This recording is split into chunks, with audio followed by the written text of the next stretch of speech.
Vous avez probablement entendu parler de personnes fortunées comme Elon Musk, Jeff Bezos et Bill Gates, qui possèdent d'énormes entreprises dans le monde entier. Mais avez-vous déjà pensé aux familles qui opèrent dans l'ombre, qui font discrètement de grandes choses et qui façonnent notre monde dans les coulisses? Il s'agit des Rothschild, l'une des familles les plus riches du monde.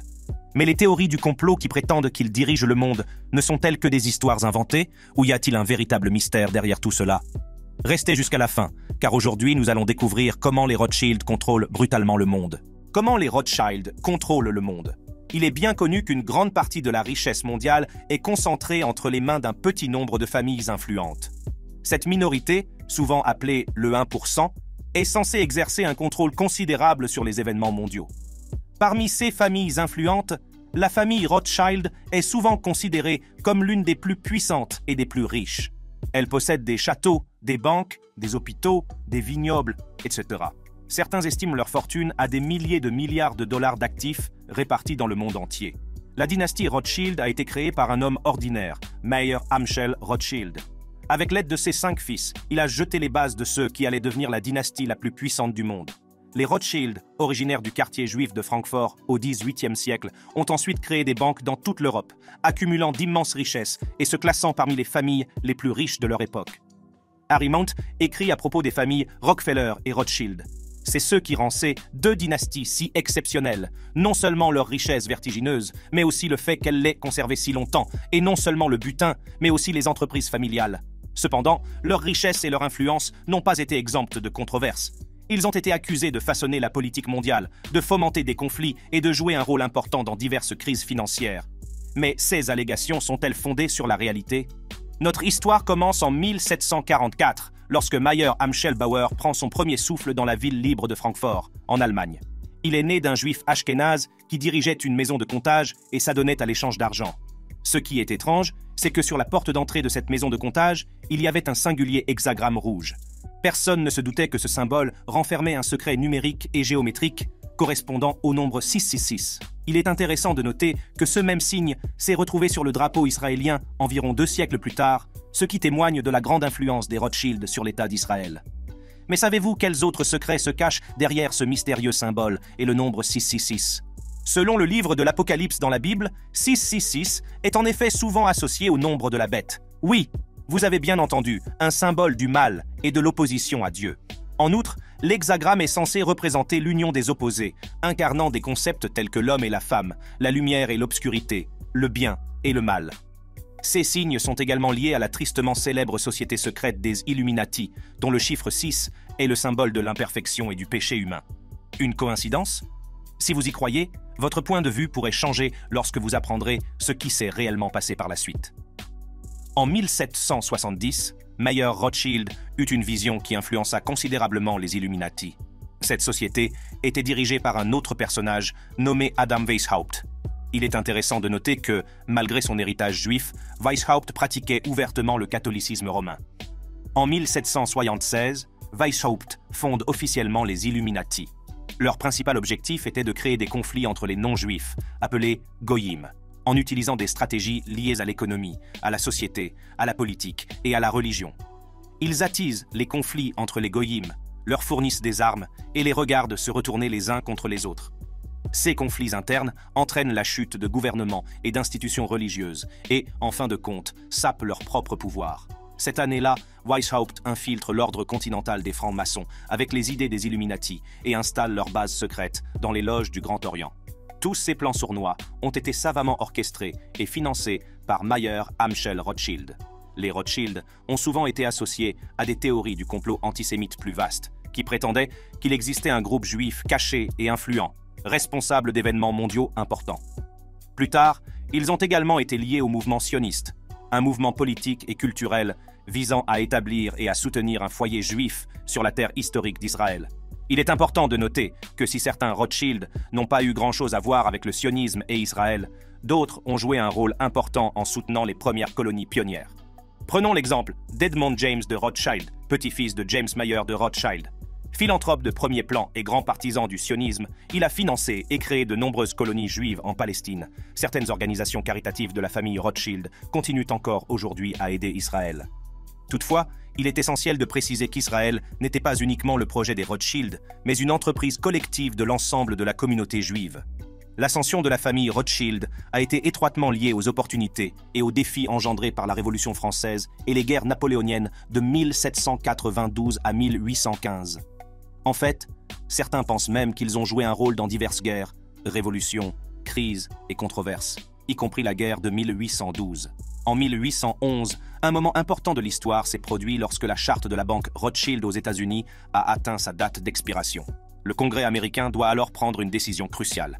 Renouveler ou non la charte. Nathan Mayer Rothschild, le troisième fils de Mayer Rothschild, exprima son opinion et lança un avertissement. Accorder le renouvellement de la charte, où les États-Unis se retrouveront empêtrés dans une guerre des plus désastreuses. Mais les États-Unis ont choisi de faire la sourde oreille à cet avertissement. Cette décision n'est pas du goût de Nathan, qui fait une autre déclaration sévère. Donnez une leçon à ces audacieux Américains, ramenez-les sous l'autorité coloniale. C'est ainsi qu'en 1812, sur ordre de Nathan Mayer et fort de l'immense richesse des Rothschild, les Britanniques déclarent la guerre aux États-Unis, marquant ainsi un tournant dans l'histoire. Le plan était d'accumuler une tonne de dettes sur les États-Unis pendant la guerre. L'objectif était de rendre les États-Unis plus enclins à céder aux désirs de la famille Rothschild. Ils pensaient pouvoir utiliser cet avantage pour obtenir le renouvellement de la charte de la First Bank of the United States. Mais ils n'ont pas réussi à mettre leur plan à exécution. Cependant, la famille Rothschild s'est imposée comme la force dominante de la banque d'investissement et de courtage européenne. Leur influence s'étendait loin, les membres de la famille occupant des sièges au Parlement et à la Chambre des Lords et obtenant des titres de baron à Londres. L'un de leurs exploits les plus remarquables est le contrôle de la Banque d'Angleterre par Nathan Mayer Rothschild en 1815. Il déclara avec audace « Peu m'importe la marionnette qui sera placée sur le trône d'Angleterre pour diriger l'empire sur lequel le soleil ne se couche jamais. L'homme qui contrôle la masse monétaire de la Grande-Bretagne contrôle l'empire britannique, et je contrôle la masse monétaire britannique. » Leur devise était simple, contrôler le monde en contrôlant son argent. Un jour, Deion Jackson, ancien joueur de la NBA, a également tweeté « Vous savez qui sont les Rothschild? Ils contrôlent toutes les banques. Ils possèdent toutes les banques. Il ne serait pas faux d'estimer qu'ils possèdent la banque centrale de presque tous les pays, en particulier les plus importants comme les États-Unis, le Canada, la Chine, l'Angleterre, la France, le Mexique et l'Espagne. Mais les Rothschild ne se sont pas contentés d'influencer les finances mondiales. Ils sont accusés de manipuler le marché de l'or depuis des siècles. Jusqu'en 2004, ils ont dirigé la NM Rothschild, une centrale créée en 1810. Ils se réunissaient 2 fois par semaine, déterminant ainsi le cours mondial de l'or aux côtés de géants tels que HSBC et Deutsche Bank. Curieusement, le jour où NM Rothschild a annoncé sa fermeture, le prix de l'or a chuté de 7 $ l'once. Cela laisse songeur, n'est-ce pas? Certains pensent même qu'ils sont responsables de toutes les récessions et dépressions américaines. Qu'il s'agisse ou non d'une théorie du complot, il est facile de comprendre pourquoi les Rothschild pourraient être liés à toutes les fluctuations économiques des États-Unis et de l'Europe. S'ils peuvent influencer le cours de l'or, déterminer l'issue des guerres et contrôler la réserve fédérale américaine, il n'est pas exagéré de penser qu'ils pourraient avoir un rôle à jouer dans le déclenchement d'une récession. L'ascension des Rothschild. Depuis ses débuts jusqu'à l'ère moderne, la famille Rothschild a toujours revendiqué un héritage juif. Cette revendication a été un facteur clé dans leur parcours pour devenir l'une des familles les plus influentes du monde. Cependant, les apparences peuvent parfois être trompeuses. Bien avant d'embrasser fièrement leurs racines juives, les ancêtres des Rothschild n'étaient pas juifs du tout. Ils étaient khazars, originaires du puissant royaume de Khazarie au 7e siècle. À cette époque, l'appartenance religieuse revêtait une importance considérable dans le domaine de la politique et des relations internationales. Les Khazars, qui pratiquaient une forme de religion turque appelée tangrisme, décidèrent de se convertir au judaïsme, ce qui entraîna une transformation religieuse massive au sein de l'élite et de la noblesse khazaresse. Au XVe siècle, leurs puissantes alliances commencent à s'effriter. Privé de soutien et en proie à des conflits incessants, le royaume khazar, autrefois puissant, voit son pouvoir s'effriter peu à peu. Sentant la chute imminente, l'élite dirigeante émigra astucieusement en Europe, utilisant le judaïsme comme un habile déguisement. C'est ainsi que de nombreuses personnes qui s'identifient aujourd'hui comme juives ont en fait leurs racines en Khazarie, où sont des juifs ashkénazes. Malgré leurs gènes mongols asiatiques, ils ont réussi à revendiquer la terre d'Israël, même si leur patrie d'origine était ceux que nous connaissons aujourd'hui sous le nom de Géorgie. Cette transformation intelligente leur a permis de s'intégrer dans la communauté juive et de bénéficier des avantages liés à l'appartenance à ce groupe ethnique, religieux et culturel unique. Forts de leur nouvelle influence, ils ont commencé à gravir les échelons sociaux de l'Europe monarchique. Certains accèdent même à la noblesse et fondent leur propre dynastie, accédant finalement au pouvoir politique dans plus d'un royaume. Ils prennent alors de nouveaux noms et agissent comme s'ils faisaient partie de la majorité afin de gravir les échelons. L'idée était d'accéder à des positions de pouvoir dans leur pays d'adoption et de travailler sur leurs plans secrets sans que personne ne s'en aperçoive. La famille Rothschild est l'exemple même de cette stratégie poussée à l'extrême. Tout a commencé lorsque Mayer est retourné à Francfort pour prendre les rênes de l'entreprise familiale. C'est à ce moment-là qu'il opère un changement important. Il transforme son nom de famille de Bauer en Rothschild lorsqu'il saisit la signification de l'hexagramme rouge. En allemand, rouge est Roth et Schild signifie signe. Mayer apprend bientôt que son ami le général von Estorff entretient des liens étroits avec l'une des plus riches maisons royales d'Europe, celle de Hesse-Hanau. Le prince Guillaume IX avait bâti sa fortune et élevé sa maison en proposant son armée comme mercenaire à des pays étrangers en échange de sommes d'argent considérables. Une pratique qui se poursuit aujourd'hui sous la forme de missions de maintien de la paix. L'esprit avisé de Mayer élabore un plan.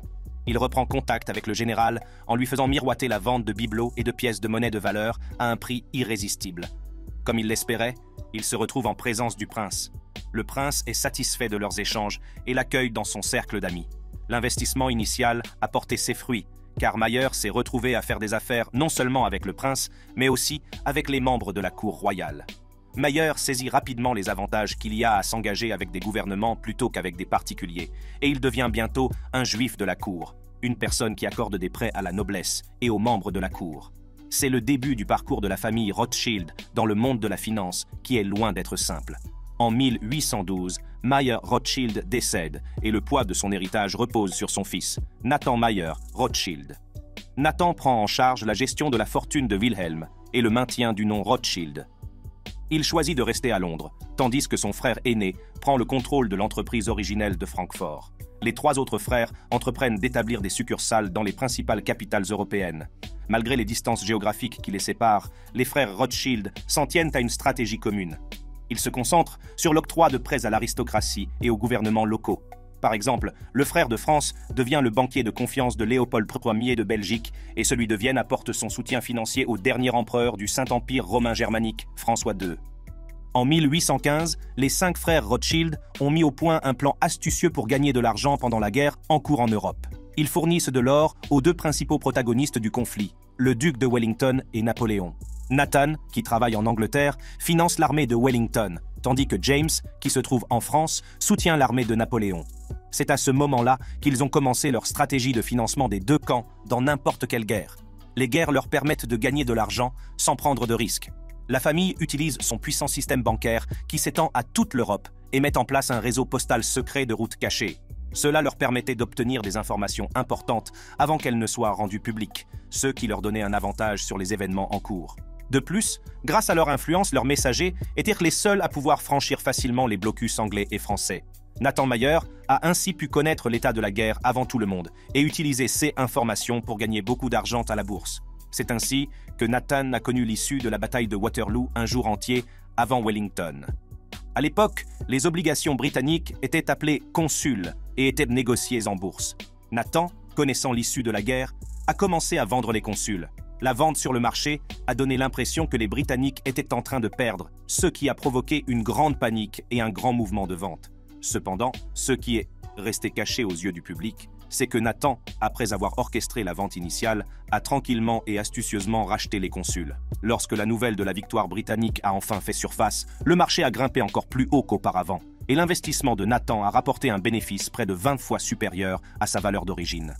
Après la défaite de Napoléon, la famille Rothschild a gagné encore plus de contrôle et d'influence au cœur de la finance britannique. Elle a utilisé son pouvoir pour modifier le mode de fonctionnement de la Banque d'Angleterre, en introduisant une toute nouvelle méthode bancaire. Au lieu de s'appuyer sur le déplacement d'or réel, ils ont introduit un système révolutionnaire centré sur l'utilisation de papier pour les débits et les crédits. Cette transformation a jeté les bases du système bancaire moderne que nous connaissons aujourd'hui. Dans les années qui ont suivi, la famille Rothschild a joué un rôle essentiel dans le façonnement du paysage financier de l'Europe. Chaque fois qu'un gouvernement était confronté à une crise et avait besoin d'une aide financière, les Rothschild étaient souvent les premiers à offrir des prêts substantiels. Cela s'est vérifié après les événements turbulents de la Révolution française de 1830 et l'effondrement du Saint-Empire romain germanique. Leur activité de prêt a prospéré et a connu une croissance remarquable. Par exemple, la succursale parisienne des Rothschild, qui avait commencé avec une somme modeste équivalent à 5 millions de dollars en 1820, a connu une croissance étonnante, atteignant le chiffre impressionnant de plus d'un demi-milliard de dollars en 1850. En substance, au cours du 19e siècle, les 5 familles Rothschild ont joué un rôle très proche de celui du Fonds monétaire international, FMI, dans le monde d'aujourd'hui. Elles ont joué le rôle de stabilisateur des principales monnaies, offrant des prêts cruciaux au gouvernement tout en accumulant des profits substantiels. Au XIXe siècle, la famille bancaire Rothschild était en effet devenue l'une des familles les plus riches et les plus influentes de son époque. La famille la plus riche du monde. Depuis des siècles, le nom de la famille Rothschild est synonyme d'immense richesse et d'influence mondiale. Mais, étonnamment, de nombreux Américains ignorent son existence. Elle a bâti un empire mondial qui s'étend à de nombreux secteurs, mais il ne s'agit pas de leadership, mais de contrôle.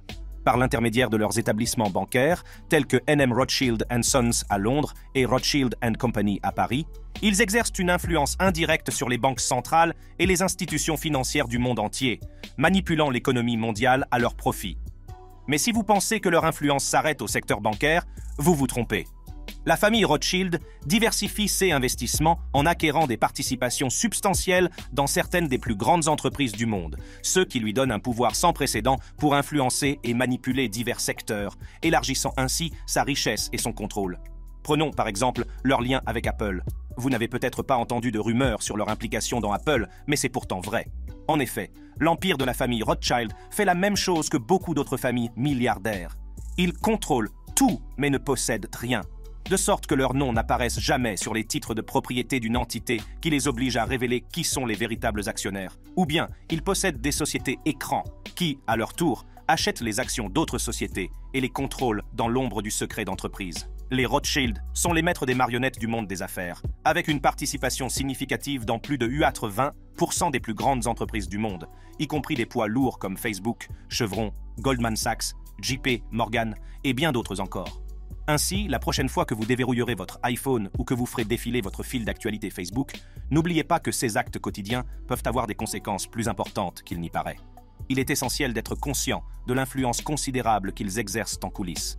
Pour en revenir à l'histoire de la famille, il est important de noter que Mayer Amschel Rothschild avait également 5 filles. Celles-ci ont contribué à l'expansion de l'héritage Rothschild sans utiliser le nom de la famille. En effet, pour préserver la richesse au sein de la famille, le patriarche Rothschild initial a mis en place des règles strictes pour ses filles et petites-filles, les autorisant à n'épouser que leurs cousins. Mayer a conçu un système dans lequel les membres féminins de la famille recevaient des héritages limités s'ils ne respectaient pas ces paires prescrites. En conséquence, beaucoup d'entre elles ont fini par épouser leurs cousins, et dans un ça, même un oncle. De cette façon, elles pouvaient travailler sans l'attention que suscite le nom Rothschild. Les familles riches possèdent souvent plusieurs propriétés, et les Rothschild ne font pas exception à la règle. Ils possèdent plus de 1800 demeures opulentes et mènent une vie au confort extravagant. Cependant, nombre de leurs propriétés ont été vendues au cours du XXe siècle, notamment une collection de 35 fermes qui a atteint la somme stupéfiante de 24 millions de dollars. L'une des ventes les plus remarquables ne concernait pas une seule maison, mais un ensemble de 35 maisons situées sur un domaine pittoresque dans le Sussex, au sud-est de l'Angleterre. Les Rothschild possédaient ce vaste domaine de 1700 acres depuis 1938, qui comprenait une résidence principale de 5800 pieds carrés. Les derniers résidents étaient James Rothschild et la mondaine Nikki Hilton, qui ont certainement apprécié les écuries, la charmante chapelle et le cadre idyllique de la propriété. Si certains domaines ont été vendus, les Rothschild conservent le contrôle de propriétés telles que Waddesdon Manor et plusieurs autres. Le manoir de Waddesdon est sans aucun doute le fleuron de la famille Rothschild. Cette merveille architecturale a été construite pour le baron Ferdinand de Rothschild et sa famille. Le baron n'a pas lésiné sur les moyens, déboursant à l'époque une somme estimée à 1,5 million de livres sterling. En monnaie d'aujourd'hui, cela représenterait environ 210 millions de livres. Aujourd'hui, ce manoir sert de musée et attire plus de 460 000 visiteurs par an, sauf ces 2 dernières années où nous étions tous cloîtrés chez nous. Mais soyons honnêtes, être mis en quarantaine dans un endroit comme le manoir de Waddesdon ne serait pas si mal. À l'intérieur du manoir, l'opulence règne, avec une abondance d'œuvres d'art qui ornent les murs. La collection exquise du baron Ferdinand comprend des portraits d'artistes britanniques renommés, ainsi que des tapis, des tapisseries, des meubles, des céramiques, des livres et divers trésors d'une valeur inestimable. Mais l'extérieur du manoir est tout aussi impressionnant que l'intérieur. la création de son splendide jardin valait à elle seule 68 millions de livres sterling en monnaie d'aujourd'hui. Cette maison a abrité 3 générations de Rothschild avant qu'ils ne prennent la décision extraordinaire d'ouvrir leur magnifique domaine au public. C'est un geste fort que de laisser derrière soi une propriété de 356 millions de dollars pour que le public puisse s'émerveiller de sa richesse. Ils voyagent également avec le plus grand style, possédant plus de 100 jets privés et une gamme impressionnante de plus de 200 yachts de luxe.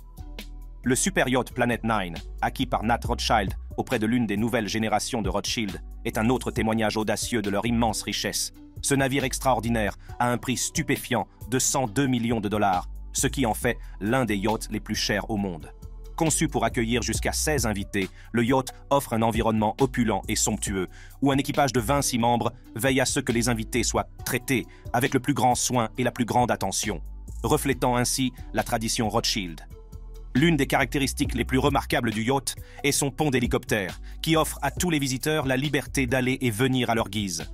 Si le yacht est avant tout conçu comme un navire d'exploration, il ne lésine pas sur le luxe. Il est doté d'un décor somptueux et d'un ensemble d'équipements ultra luxueux. Le prix du yacht Planet 9 est peut-être plus élevé que celui de nombreux appartements, maisons, manoirs et châteaux appartenant à Rothschild.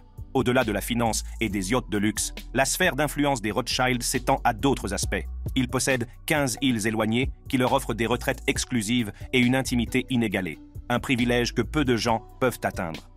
Certains affirment même qu'ils ont tiré parti de leurs relations politiques pour dominer de vastes ressources naturelles, notamment des diamants, de l'or, du lithium et d'autres minéraux précieux. Ces alliances précieuses avec les gouvernements d'Afrique centrale leur auraient permis d'accumuler des billions de dollars de ces ressources, renforçant ainsi leur luxe et leur autorité. En ce qui concerne leurs fêtes extravagantes, il y a quelque chose de tout à fait inhabituel. Leurs réunions secrètes ressemblent souvent à des rituels étranges, presque sataniques. L'un des événements Rothschild les plus connus est le bal des surréalistes en 1972, auquel participaient des personnalités telles qu'Audrey Hepburn et Salvador Dali. Nombreux sont ceux qui ont scruté les détails particuliers de la fête, tels que les invitations inversées, les lumières rouges et les masques et sculptures bizarres, suggérant que la famille est à l'aise avec les pratiques sataniques et qu'elle y participe régulièrement. Pour la plupart des observateurs, il s'agit simplement d'une manière extravagante pour les personnes extrêmement riches de profiter de leur richesse. Cependant, le secret et la nature étrange de ces rassemblements continuent d'alimenter les spéculations et la curiosité sur les véritables intentions de la famille. Mais le plus amusant, c'est leur collection d'œuvres d'art. Les Rothschild s'enorgueillissent d'une vaste collection d'œuvres d'art et comptent parmi les plus importants contributeurs aux musées et galeries d'art du monde entier. Selon une estimation approximative, leur remarquable collection vaudrait environ 2 milliards de dollars. Cette collection va de peintures époustouflantes réalisées par certains des artistes les plus renommés de l'histoire à des meubles opulents utilisés autrefois par la royauté. Les Rothschild savent certainement comment mettre en valeur leur immense richesse tout en faisant preuve d'un goût et d'une sophistication irréprochables. Même Adolf Hitler, avant son rôle notoire de dictateur assoiffé de pouvoir, s'intéressait de près à la collection d'art des Rothschild. Lorsque ses forces ont pris le contrôle de la France, il s'est personnellement emparé de quelques-unes des peintures exquises. Environ 3500 œuvres d'art ont été prises par les nazis comme butin de guerre. Si certaines ont été restituées, de nombreuses œuvres d'art sont toujours portées disparues à ce jour. Parlons maintenant de revenus substantiels. Vous ne le croirez peut-être pas, mais le revenu net de Rothschild & Company pour la seule année 2022 est estimé à 905,2 millions de dollars, comme le rapporte Forbes. Si l'on considère l'étendue de leurs activités financières, on ne peut qu'imaginer le montant total de leurs revenus nets. Alors, combien valent vraiment les Rothschild? Comme le souligne le Financial Times, l'empire familial est réparti entre un réseau de descendants et quelques actionnaires externes.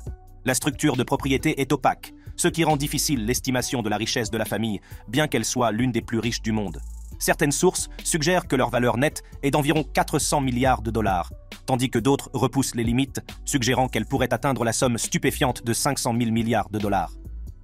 Il convient de noter qu'estimer leur richesse à seulement 400 milliards de dollars semble peu probable, surtout si l'on considère que Jacob Rothschild détiendrait à lui seul 5 000 milliards de dollars. Cependant, l'idée que la famille Rothschild possède une valeur nette de 500 000 milliards de dollars et contrôle 80% de la richesse mondiale est largement exagérée. Forbes, une source fiable pour le suivi de la valeur nette des milliardaires, n'a jamais publié une estimation proche de 500 000 milliards de dollars. Ces évaluations se situent généralement dans une fourchette allant de quelques milliards à quelques milliers de milliards. Alors que l'étendue exacte de leurs richesses reste entourée de secrets, l'estimation de Forbes est de 20 000 milliards de dollars. Mais n'oublions pas que les Rothschild ont toujours été les maîtres de la discrétion sur leur fortune. Le chiffre exact reste donc un secret bien gardé. Les Rothschild aujourd'hui. On pense qu'au cours du XXe siècle, les jeunes générations de la famille Rothschild n'ont pas connu le même succès dans leurs affaires. Peut-être parce qu'en 1900, la branche napolitaine de la famille a disparu lorsque la dernière personne capable de perpétuer le nom de famille est décédée sans enfant. Un phénomène similaire s'est produit en Allemagne.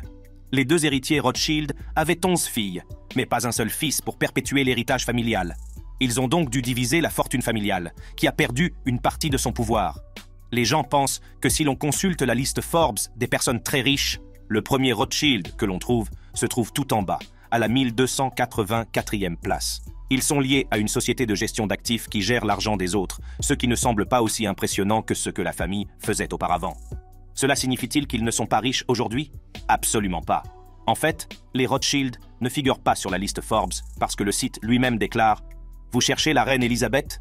Vous ne la trouverez pas, ni aucun autre membre de la famille royale sur la liste. » Forbes n'inclut pas les membres des familles royales ou les dictateurs qui tirent leurs richesses d'une position de pouvoir ou qui contrôlent les richesses de leur pays. Vous voyez, c'est ainsi que les Rothschild sont perçus. Certaines personnes peuvent être troublées lorsqu'elles voient la liste Forbes des personnes riches et répandent l'idée que les Rothschild sont maintenant sans le sou. C'est pourtant ce que la famille Rothschild veut nous faire croire. Il est important de rappeler que les Rothschild actuels préfèrent peut-être rester discrets sur leurs richesses. Ils peuvent ainsi travailler tranquillement à leurs objectifs sans trop attirer l'attention. Ainsi, s'ils semblent moins visibles en public ces temps-ci, cela ne signifie pas nécessairement qu'ils manquent de ressources ou d'influence. Mais la question reste posée. Où sont les Rothschild aujourd'hui? Dans le monde moderne, la dynastie Rothschild est devenue une entité mondiale, dont les intérêts financiers sont principalement détenus par une société de portefeuille financière cotée en bourse qui couvre les branches françaises et britanniques. Leurs activités commerciales se sont étendues bien au-delà de la banque traditionnelle, englobant la gestion d'actifs, le conseil et les investissements diversifiés. Ils possèdent un large éventail d'actifs, notamment des biens immobiliers, des yachts, des collections d'art et des vignobles, bien que ceux-ci ne représentent probablement qu'une fraction de leurs avoirs. L'influence financière de la famille Rothschild perdure encore aujourd'hui, avec des investissements dans de grands projets d'infrastructures tels que des ponts, des tunnels et des chemins de fer. Le canal de Suez est l'un de leurs projets les plus importants. La famille a également des intérêts dans l'hôtellerie, les médias, les transports et l'industrie du vin. Ce qui est surprenant, c'est que le chef de l'empire Rothschild aujourd'hui est toujours un Rothschild, ce qui montre qu'ils savent comment faire avancer les choses dans la famille. Alexandre Rothschild, qui représente la 7e génération, s'attache à perpétuer l'héritage familial et à s'adapter à l'époque. Leur influence s'étend toujours au milieu politique. Par exemple, Emmanuel Macron, qui travaillait pour eux, est devenu ministre de l'économie de la France. Ils ne se contentent donc pas de s'asseoir sur leur fortune. Ils jouent toujours un rôle dans le monde d'aujourd'hui. Voici un fait intéressant. Jacob Rothschild, le Rothschild le plus riche à ce jour, est souvent comparé à M. Burns dans Les Simpsons. Il a des relations avec des personnes puissantes, comme la reine d'Angleterre, et détient une participation substantielle de 38% dans le groupe Rockefeller. Il est même ami avec l'ancien président des États-Unis, Bill Clinton. On peut donc dire qu'ils sont toujours importants, même s'ils ne font pas toujours la une des journaux. Le fils de Jacob, Nat Rothschild, suit une voie unique au sein de la famille Rothschild. Il trace sa propre voie et devrait devenir le Rothschild le plus riche à l'avenir. Plutôt que de travailler en étroite collaboration avec son père au sein de Riti Capital Partners, Nat a passé beaucoup de temps dans le secteur des fonds spéculatifs avec Atticus. Aujourd'hui, il participe à diverses opérations liées aux ressources naturelles, souvent en partenariat avec des oligarques russes. Il est évident qu'il est en train de se tailler une place à part dans les activités financières de la famille. L'histoire des Rothschild est marquée par la richesse et le secret, ce qui a donné lieu à d'innombrables théories et questions. Leur mainmise sur les finances mondiales et leur influence sur les événements internationaux les ont maintenus au cœur de la controverse. Ainsi, que vous les considériez comme des magiciens de la finance ou des maîtres des marionnettes, leur héritage reste un sujet d'intrigue et de débat. Voilà pour la vidéo d'aujourd'hui. Les Rothschild contrôlent-ils brutalement le monde? Ou s'agit-il d'un récit façonné par le mythe et la spéculation? Qu'en pensez-vous? Dites-le nous dans les commentaires ci-dessous. Merci d'avoir regardé cette vidéo et consultez ces vidéos sur votre écran pour d'autres contenus similaires.